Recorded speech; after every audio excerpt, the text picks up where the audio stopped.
Back on the Fergie this afternoon, and the rattling you can hear is the rolls. So I'm just going to roll this bit that I put in this morning and yesterday afternoon, whilst we're getting some more ground sort of pressed and moved, ready to be drilling next week again. As I say, it's sort of a bit of a, I'm not pushing on with it, but I am getting on with it. So the rattling in the background is the rolls.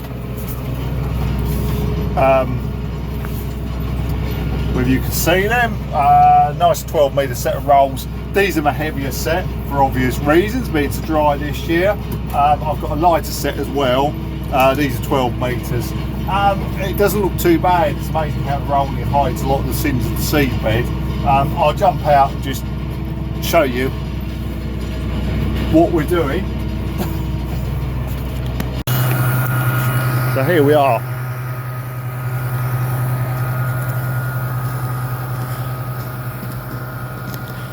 They're making a pretty nice job all in all. It's certainly a lot firmer than it was. If it stays dry, I mean, they might even have another roll yet. But I mean, that's certainly helping with the seedbed. Seedbed doesn't look too bad now for its sins. It isn't brilliant,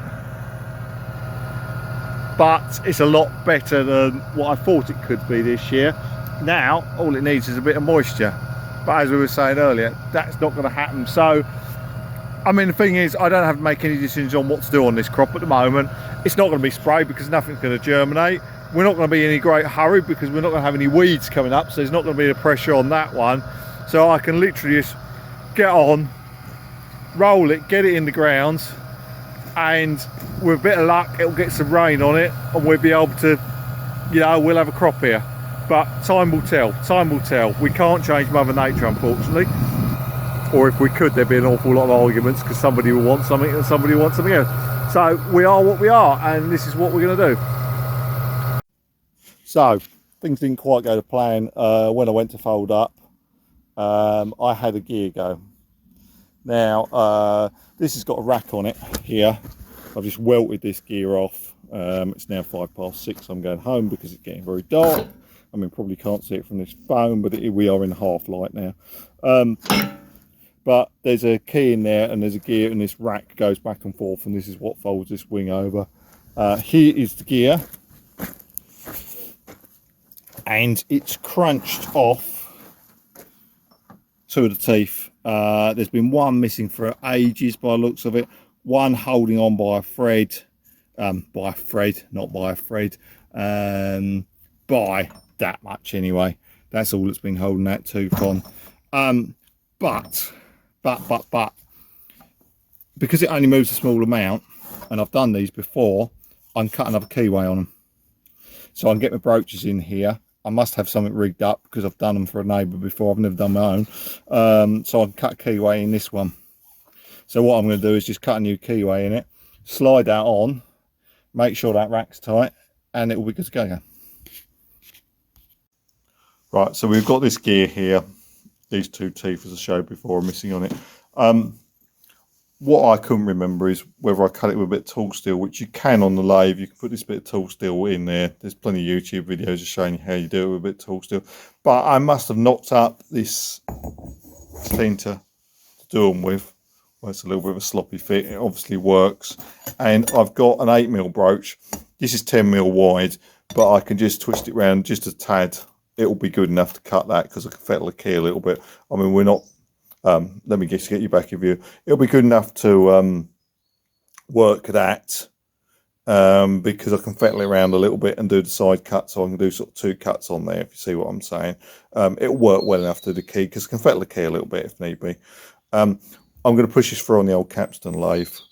I have got an arbor press, but the capstan is easier actually to do, to push these keyway brooches through. So that's going to be the next job. Just set this into the lathe in the back gear and just use the capstan head to push the keyway through. Okie doke. Right, we just put this in the capstan lathe. It's about the only thing I use these brooches for. I've got 3 shims in there at the moment. I've just done a 1 cut. What I do, just lube that up. So you've got plenty of oil on that keyway brooch. And then it's as simple as using the capstan here go back so you can see the capstan. I mean, this is a fairly big old machine. Don't make them like this anymore. And just work that in there a bit at a time. Just release the pressure on it each time you push it, so you're not giving the broach too much, because otherwise you could snap that broach.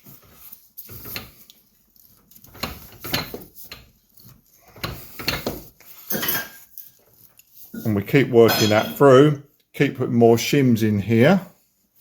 In there, I'll just show you the little shim part. So you've got 3 shims in there at the moment.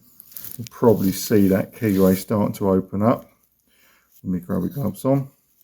So we've got 3 shims in there at the moment, and we just keep working that through until we've got the right depth for it. Then I've got to take a little bit more out. So there's the second keyway cut. It's not perfect. It's a touch deeper than the other, but as I say, we haven't really got the right keyway broach. We could have done it with a bit of tool steel, but that's not bad. It was hard work because it's a big old gear on them. I forgot what hard work they were to cut. But anyway, I can fettle the key. I can bring the key down a little bit, put a little bit of a step in it if need be to fit. It wants to be tight. It hasn't got to be perfect, because it never goes round even. It's just to hold it nice and tight into place. So I'm going to just put that on there, see what it fits up like, and fettle it and see if we can get it slide on. Right, so got this in nicely together. The rack needs to just be put into position, which I'll have put on the tractor to fold it in. New keyway in the top there, that's my new keyway. There's the old one in the bottom. There's the crack gears, and in the top here, obviously this runs on this good part of the cog. So that will do again until it chews these gears up. But what I've had to do, I've cut these bolts out. There's a set of pinch bolts up that pushes a nylon down to make sure this rack's kept tight. They'd actually had the threads had gone on them, so this rack was nowhere near tight enough. So that's probably what damaged gear in the first place. But anyway, I've just got to wind this up on the shaft now. I've just got to do this with a windy gun electric impact driver, and yeah, that'll be good to go back to work. I brought the gen set down and just welded these bolts on here. These are the pinch bolts for the rack. I put the end of this, shim this gear up so this is in the right position. Next thing I want to do, I'm just going to hook the tractor on to pull this rack to the right position, because I want them to be even between that side and that side. So I've just got to pull this back a bit. It's loose at the moment, so it'll just go over the top of this gear so it's in the right place, and then I can pinch bolts up, bolt everything back together, and I want to check the other side while I'm about it to make sure that's not loose, and then hopefully we're done. It didn't disappoint. This side, these pinch bolts were knackered as well, so I've had to do them, but I'd rather spend half an hour doing them now than have this bloody gear ring off again and have problems with that. I've just put some grease around it.